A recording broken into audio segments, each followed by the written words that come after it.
3211 দিন আগে 2016 সালে ইংল্যান্ডের বিপক্ষে ঘরের মাঠে প্রথম টেস্ট সেঞ্চুরিটি করেছিলেন লোকেশ কান্নুর ক্লাস রাহুল।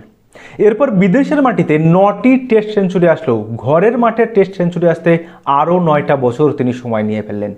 2025 সালে ওয়েস্ট ইন্ডিজের বিপক্ষে দ্বিতীয় সেঞ্চুরিটি করতে তিনি সময় নিলেন 26টি ইনিংস।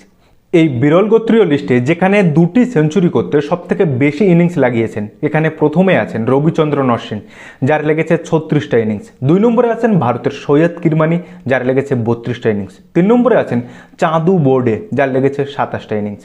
আর এই 12টি 4 সহযোগে ওয়েস্ট ইন্ডিজের বিপক্ষে 197 বলে সেঞ্চুরি করে KL রাহুল উঠে এলেন ভারতীয় ওপেনারদের 4র্থ নম্বর লিস্টে। এখন তার আগে আছেন দি গ্রেট সুনীল গাভাস্কার, বীরেন্দ্র সেহবাগ এবং মুরলী বিজয়।